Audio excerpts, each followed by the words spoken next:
What's up, Ragin Nation? How's it going? This is Alex Yu. Last night I watched Transformers Age of Extinction in IMAX 3D, and here's my review. Before I begin, I think it's important to let you guys know that I'm going to be giving you my most unbiased and honest review. I spent the last 2 years anticipating this film, so it would be a complete cop-out if I just spent 10 minutes telling you that the movie was awesome and epic instead of explaining why it was awesome and epic. So because of that, some of you guys might disagree with what I have to say. Some of you guys might even hate me for the things I'm about to point out, but at the end of the day, I'm speaking based on honesty, and all I ask is that my opinion be respected. This is Michael Bay's fourth installment in the live-action Transformers film franchise, and if I had to compare this with any of his non-Transformers films, I would say that this is a lot like Bad Boys 2.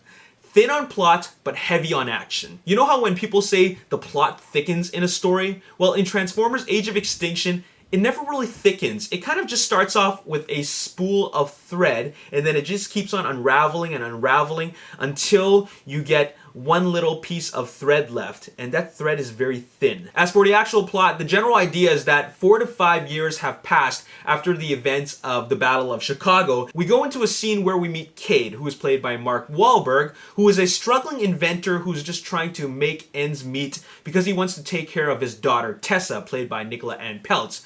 And through a chain of events, he meets Optimus Prime, and then it goes from there. He loves his daughter, and he's very protective of her. He's so protective of her that he won't even let her date, even though she secretly has a boyfriend named Shane, played by Jack Rayner. As for the supporting cast, we got Kelsey Grammer, who is Harold Attinger, who's kind of like the military general in The Incredible Hulk. He doesn't care that the Autobots mean no harm and that they're peaceful. All he cares about is that as long as it's a robot, it's a threat. And then there's Stanley Tucci's character named Joshua Joyce, who's got 2 first names. It's like a guy and a girl's name, Joshua and Joyce, who's the head of his research department for his company, which wants to reverse engineer the Transformers technology so that they can produce their own versions. Sounds interesting enough, right? In a way, it's kind of like an origin story where we have humans discovering Transformers for the very first time, but instead of humans meeting the peaceful and rational Optimus Prime,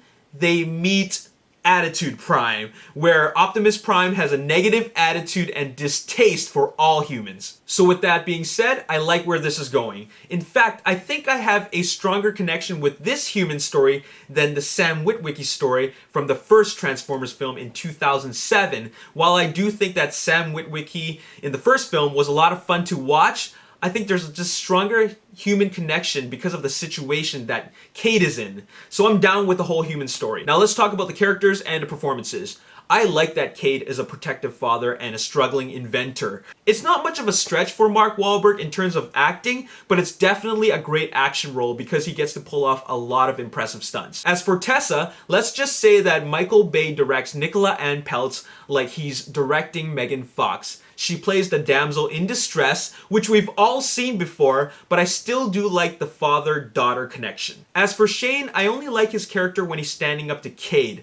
But he's inconsistent. At one point in the movie, he's standing up to him, but in another point, he's scared of him. His character is very inconsistently written, which makes me not care for his character that much. In fact, Shia LaBeouf had more charisma than Jack Rayner does, but I at least like the fact that his role as a race car driver does play an important role in the movie. As for supporting characters, Harold Attinger was a character that we've all seen before. In fact, I actually think that Dylan in Transformers Dark of the Moon was a more interesting human villain, but at least Harold Attinger was way more ruthless. I was totally unimpressed with Stanley Tucci's character. In a way, I feel that he was wasted. They wrote him to be kind of like a version of Simmons in the last 3 films, but less over the top, and they gave him some really terrible lines. As for everyone else, like Darcy played by Sophia Myles and Su Yuming played by Li Bingbing, can someone remind me why their characters even exist in this movie?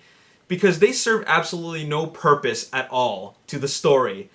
Write their characters out, and it's still the same movie. Now, there are some supporting characters that did have better performances and a stronger presence in the film. TJ Miller's character, Lucas, I liked him not because he provided comic relief, but his character served a purpose. But out of all the characters, I like Titus Welliver's character, Savoy, the most. I mean, if we're talking about human supporting characters, his character, James Savoy, rocks because he's the most feared and he's also a catalyst to the story arc for Mark Wahlberg's character. Now that we got the story and characters covered, let's talk about the script. This has got to be the laziest script ever devised by mankind. I mean, it starts off promising, but once the Autobots arrive, it just gets really, really lazy. What do I mean by lazy? Well, all Aaron Kruger, the writer, really did was put something together for us to get from point A to point B. Now, typically, it's a solid straight line, but instead he decided to make it a squiggly line and he just let Michael Bay fill in the rest. And that's where Michael Bay's expertise as an action maestro comes in. You know, I don't really want to get into explaining how the script is lazy, but there's a huge lack of attention to detail. I like to call these things cinematic conveniences. Things just seem to happen with no sense of continuity. For example, a certain character or characters obtain a special ability, but where did it come from? He just happened to have it, and he happened to have it all this time. We just didn't know. It's kind of like how the Autobots were captured in the Chicago battle in Transformers Dark of the Moon. We never actually see it happen.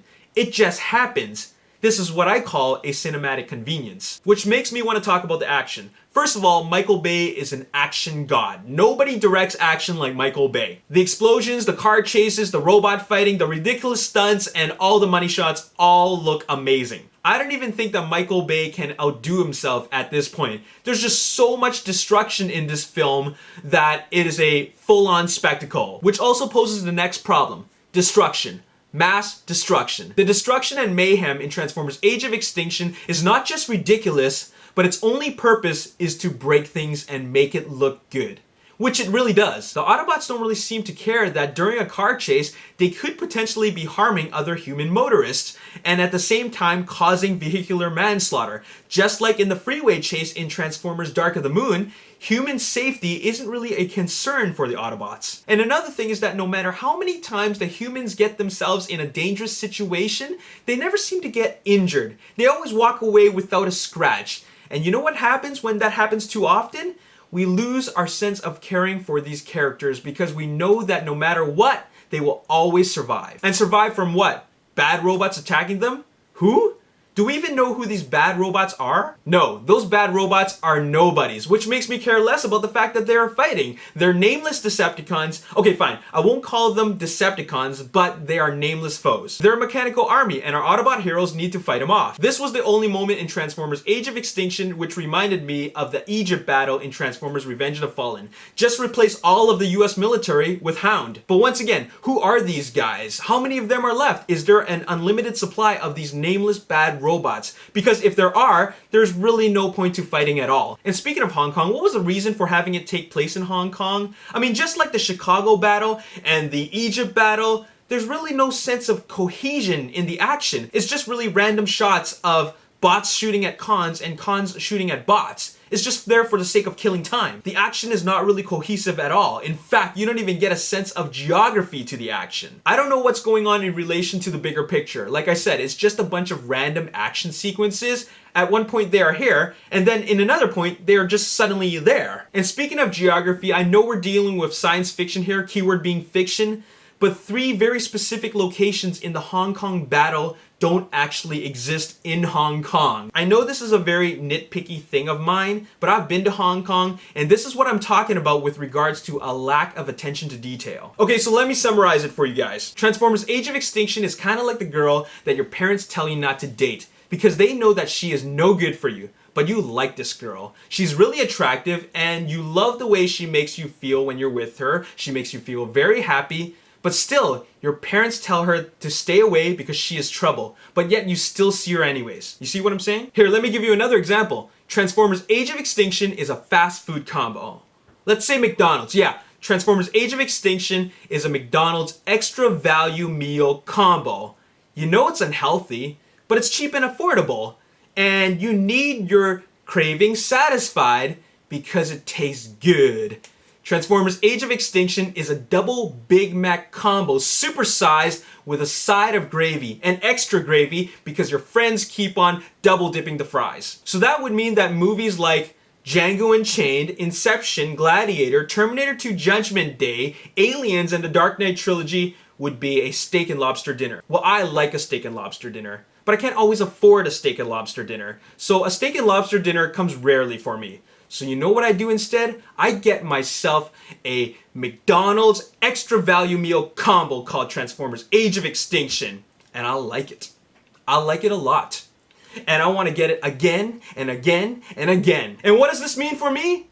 It means that Transformers Age of Extinction was freaking awesome! Remember when I said that the plot was a thin spool of thread and that thread is running out? Well, when the action starts, that spool of thread is replaced with a big ball of yarn, and the color of that yarn is rainbow and jackhammer.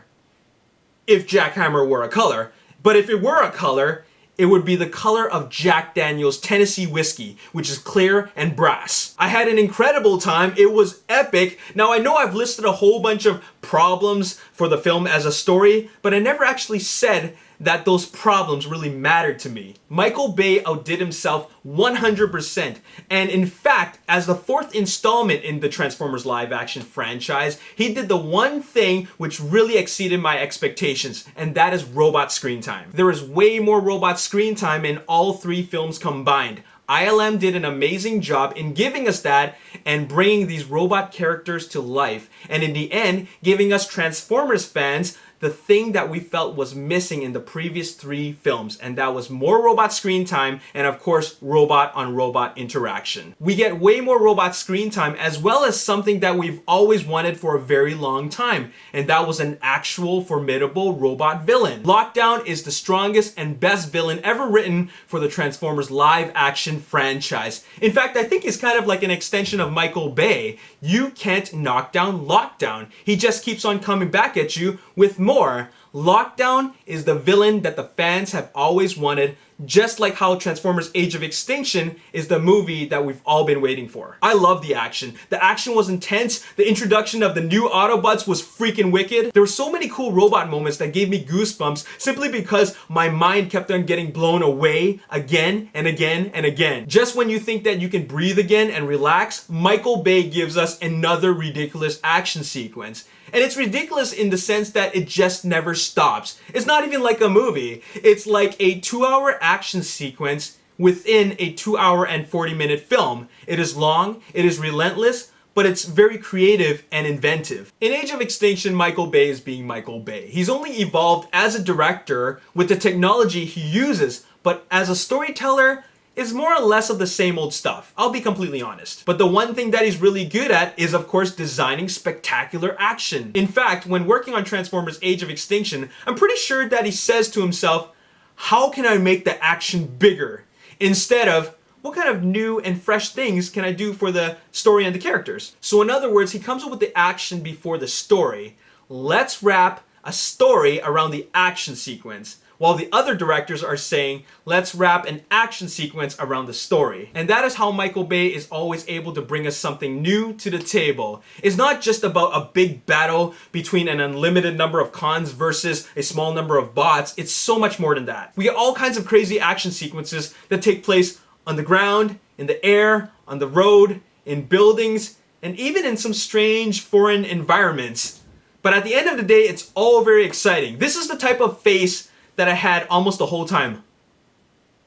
At the end of the day, I had an amazing time. I freaking love these films. I went there to be 100% entertained, and I got back 110% because Michael Bay outdid himself. There were so many unexpected twists and turns. I know the first part of this review was me listing all the problems with this movie as a movie, but who cares? I certainly don't. I enjoyed this movie like I was a kid watching a Saturday morning cartoon. This movie is made for kids. We're all kids. I don't care if you're 4, 14, or 40. This type of movie brings out the kid in all of us. And Michael Bay makes these films like he is a kid in a playground.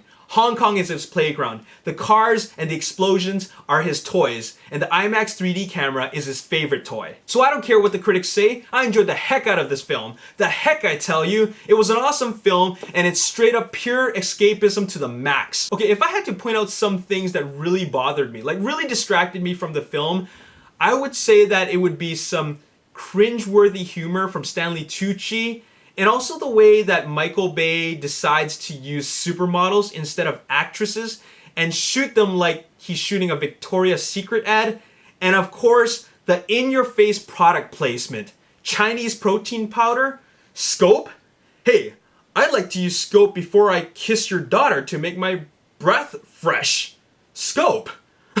Okay, I'll admit that the Bud Light joke was kind of funny. The other thing is that essentially all these sequels are all the same. Revenge of the Fallen, Dark of the Moon, Age of Extinction, the narrative structure is entirely the same. They always end with a big battle with all these nameless cons. There's always an alien artifact, and the halfway point in the movie is where the action always goes from ridiculous to ludicrous. It's only that in Age of Extinction they managed to do everything the same, but they make the action crazier and louder and longer. But that's it. So where do I rank this film? Well, it's definitely better than Revenge of the Fallen and Dark of the Moon, so the big question is it better than the original? I'll be completely honest with you. The first one is still very dear to me, and it's all because of the concept. Kids discovering Transformers for the very first time. It's got this level of innocence to it, and it always works. It's the E.T. concept. It's been done before many times in other movies, and it always works. It's very charming, and at the end of the day, it's all about the story. So I feel that the story in the first one is very strong,